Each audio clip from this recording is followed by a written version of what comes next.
All right, I will take that as a no. Okay, Presbyterian Church votes to allow gay marriages. Here we go, and it's a video. Here we go. Now, in a landmark move, the Presbyterian Church said yes to same-sex marriage. The rule change aims to allow Presbyterian pastors to officiate same-sex ceremonies in states where gay marriage is legal. The vote happened at the Biennial General Assembly of the Church in Detroit on Thursday, and it forges a path towards gay marriage across the denomination's 10,000 churches. And here's what some members told Fox 2 Detroit. We have been dealing with the issue for almost 30 years, so it's time. It's time. A lot of our ministers are standing at that crossroads, really wanting to minister to everyone in their congregation, but unable to perform the weddings of some of their most faithful people. Here to tell us more is HuffPost national religion reporter Javed Kaleem. Good morning. Morning. How are you? I'm great. So tell us, about the significance of this vote yesterday. Well, as the person on Fox just said, they've been working for 30 years and trying over and over and over and failing over and over and over to have these different LGBT rights ordinances passed in the church. So it's huge. There are 1.8 million people who are Presbyterian in this country. And, we can't divorce this from the fact that there's 19 states now that allow gay marriage, and DC does as well. So there's a cultural change happening and there's a religious change happening. Now, the vote still needs a majority approval from the 172 presbyteries across the country over the next year. How likely do you think that is to happen? Well, there's two things that passed. One is starting Sunday, any pastor in the church can marry a gay couple in a state where gay marriage is legal in the secular sense. And then this next year, all the church's presbyteries, their regional governing bodies, will have to vote to say if they can marry and do religious gay marriages anywhere in the church, no matter if gay marriage is legal in your state or not. And that vote passed by 71% in the assembly in Detroit. So that's a sign that there is a majority coalition there. And people who are LGBT activists in the church say that's a good sign for us. That likely means that we'll have some good luck getting this passed as a whole over the next year. Now, for the most part, too, Joe, it seems like we're moving towards a more inclusive kind of society, obviously, with a move like this, too, even with the religious community.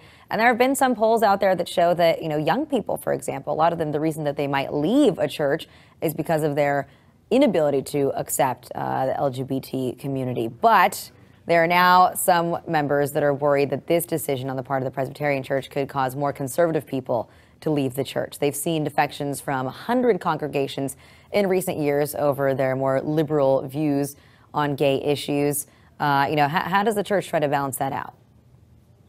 That's right. There have been more than 100 churches that have left, many over the fact that, for example, 3 years ago, the church decided to ordain gay people as clergy. So now that they've taken a step further and now are marrying gay people, I think we can expect some people to leave again. And you're right, at the same time, young people who tend to be more pro-LGBT rights are also leaving because it's not enough for them, some of these churches. But one thing they did in Detroit at the Presbyterian Assembly is they voted to change their language on marriage from one man and one woman to being two people. The thing is, though, they made a slight tweak to, I guess you could say, appease or comfort those who are more conservative or more traditional. And in their book of order, their constitution that they all run by for their marriages, for all their rules, it says that marriage is one man. It says marriage is two people, traditionally, a man and a woman. So they've included both sides' definitions in there as sort of a compromise. And they're hoping that'll keep people in the fold and hope that'll not stop a splintering. Well, just from that kind of cynical perspective, I would think that as any organization would probably want to focus more on the people that they can be continuing to recruit in the future, rather than worrying about a few curmudgeons leaving the church, but also a very welcome and nice step to see here on the part of the Presbyterian community. Javed, thanks for joining us this morning. So yeah, that being said, how about that guy's name, man, real quick? Jaweed. So I was like, yeah, man, you got Jaweed, man. Come on, give me Jaweed. Jaweed. Speaking of Jaweed, give me that Jaweed, man. Sorry. Come on. But who wants to go first? Go, Paul. Yeah, there's actually, I mean, I'm glad that they're recognizing them or performing them. There's a few churches that already recognize them to a degree in the world. The Anglican, there's a few Anglican dioceses. The old Catholic Church of Germany blesses some same-sex unions. There's Lutheran churches that do it as well.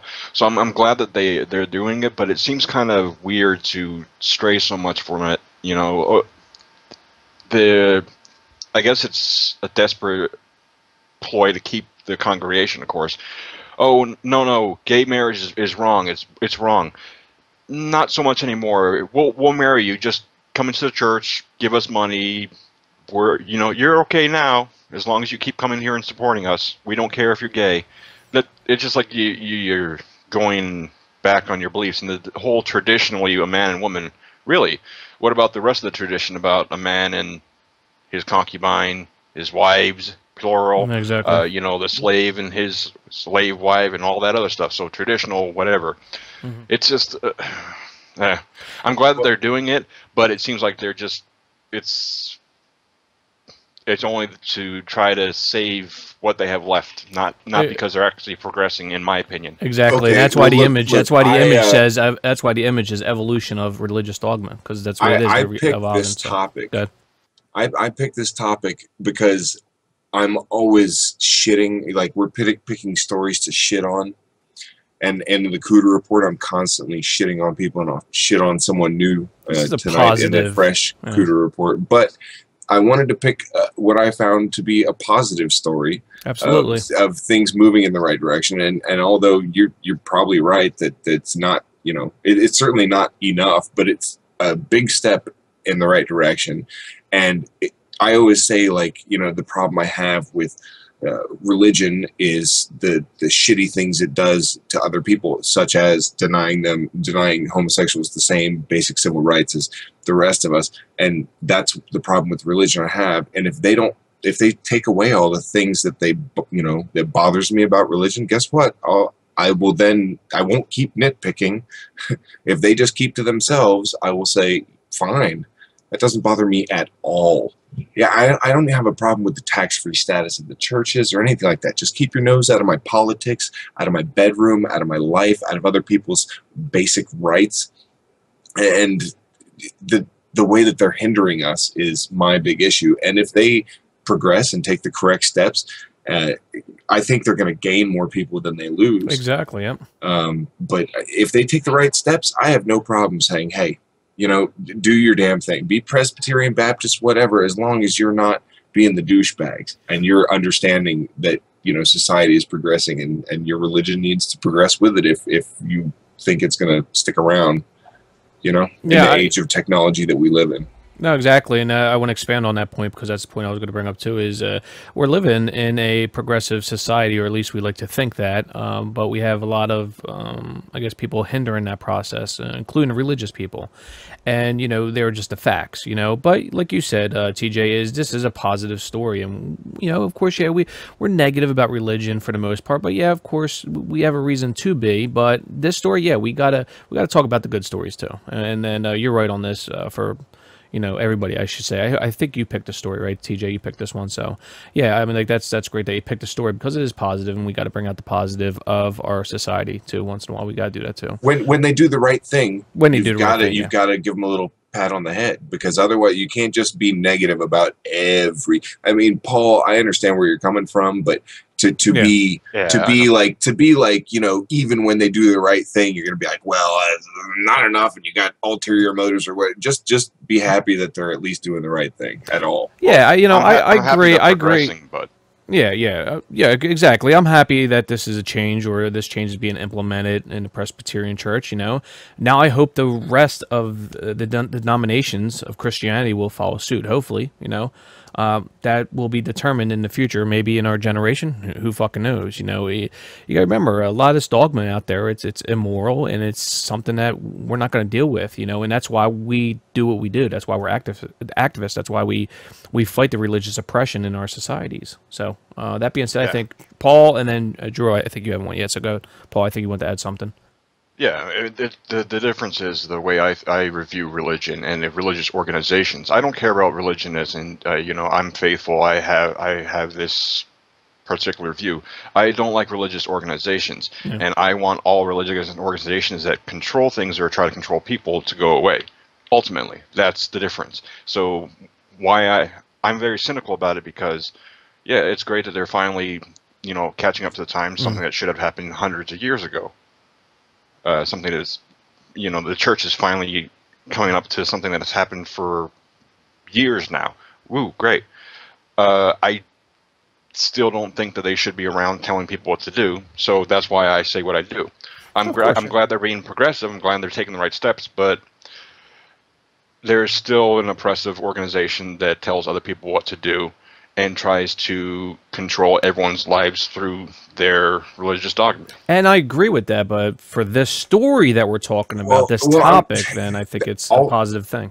Yeah, also, if people want to be a part of a church and be told what to do by that church, in a free society, they're allowed to do that. And the church is allowed to try and tell them what to do or whatever. But like I said earlier, it's when they intrude on society in a negative way, impede other people's freedoms, with religion, and when they take away those things that they do negatively, slowly, and even if it's for the wrong reasons, as long as they do it, because you know, with time, they'll forget that, you know, that they were ever even against gay marriage, just like the Mormons have forgotten that they used to believe that blacks, you know, were black because it was a curse.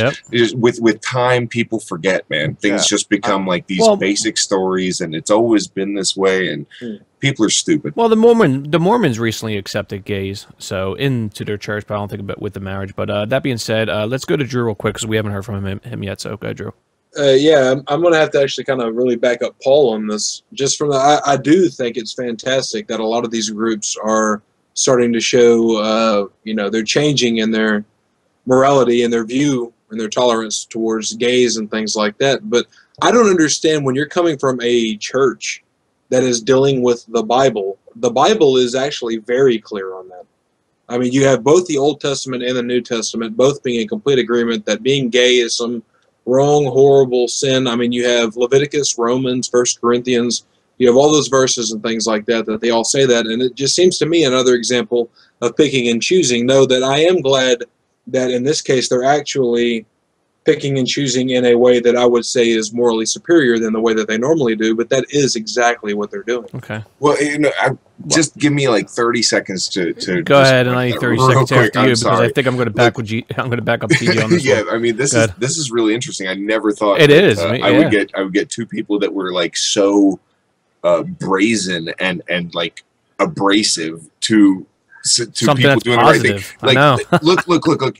Believing in the Bible, like, that's what the different sects of Christianity do. They believe the Bible differently. And if this one sect, which is pretty popular, wants to change the way that they think about the Bible, you know, like, let's say they were stoning whores or something like that, and then they were like, oh wait, we're going to change the way we read the Bible, and now we're going to stop stoning whores. I'd be like, okay, got to give credit where credit's due. That's a credit where credit's due. You stop stoning whores. But we did give credit where credit was due. Yeah, I said it's a good thing that they're we understand. But now you're trying to call them out for not being literal enough with the Bible. Yeah. Well, no. I just want to say what I'm talking about is this is a church that will probably, more than likely, 9 times out of 10 will say we go from the Bible. And what they will look at is they will look at the verses where it says, you know, Jesus says, love your neighbor as yourself and things like that. Those are good things, but they will completely ignore the other parts that says we should beat these people to death with rocks, or even in Romans where all it says is, hey, we're just not going to let these people don't get into heaven. I agree with you that it's morally superior. The more they ignore of the Bible, the better, right? The more they ignore, the better, and now they're ignoring something that makes everything better. So very, very true, but I think we're talking about two different things. I'm talking about if you're a church that is even basing yourself off the Bible, then how do you really come to that conclusion when the Bible is very clear about that? That's the point I'm talking about. Is it morally better for them to say, hey, we're actually going to be more tolerant of gay people They should have equal rights and things like that. Is that better? Of course. Me and Paul aren't arguing that. And it's fucking great that they're finally doing that. It's good. It's a great heated discussion, no doubt. And I understand I'll ask my question to you, Joe. It's a really simple question. Do you believe that there are gay Christians? Of course there are. Okay, so do they believe in the Bible, or are they, how does that work? I think that proved it in the video. I think the video showed that there was gay Christians, and I agree with you. I agree with you for the most part, TJ. I'm on your side. Trust me. I understand what Drew's saying. No, of course we love each other. This is why we're a Skeptic Fan Show, because we could talk stuff out. But when I talk, you guys got to simmer down, and we'll get back into it because we're not on schedule right now, okay? And it's a great topic, and we could take it. We can take this conversation over to the comments section when the video's uploaded. Chill out. But no, I agree with you guys say. But there's a lot of other shit, and TJ came up with a great analogy when it comes to throwing the rocks. If society stopped doing that, we gotta say, as skeptics, we gotta say, we're humanists. We gotta say, well, that's great. They're accepting these gays now. They're accepting them. They're letting them go to church because there are gays out there that are Christians, and they feel like they were ousted. They're just like, what the hell? I can't get married in my own church. What the hell is that? So we gotta give credit where credit is due. Do I agree with you, Drew and Paul? That it says this, and they're picking and choosing. Well, that's religion, man. This is the evolution of religious dogma. This is the title of the pick that I have here. This is what it is. It's the evolution of them. Just the immoral concepts that they adhere to. But now, slowly, as the decades go by and the centuries go by, you see less and less of it. Eventually, probably, it's going to be null and void religion. But we got to give credit where credit is due in the here and now. We got to worry about the here and now. Agree. You know what I'm saying? That's what I'm saying. We right? did. We agree with you that, they're saying they gave the credit, and now they're looking for something else to nitpick about, even though it has nothing to do with the story. Totally. No, we're not. That's fine. No, that's we're fine. not. No, that's fine. Oh, okay. We'll take it to the comments section. No, Jeez. we're hosts of the show. We shouldn't have to talk through comments. We'll discuss it after the show. After show. There we go. I was All right, giving remember credit. that. I said it's a good move. But, again, it's still an organization that's there to control people, so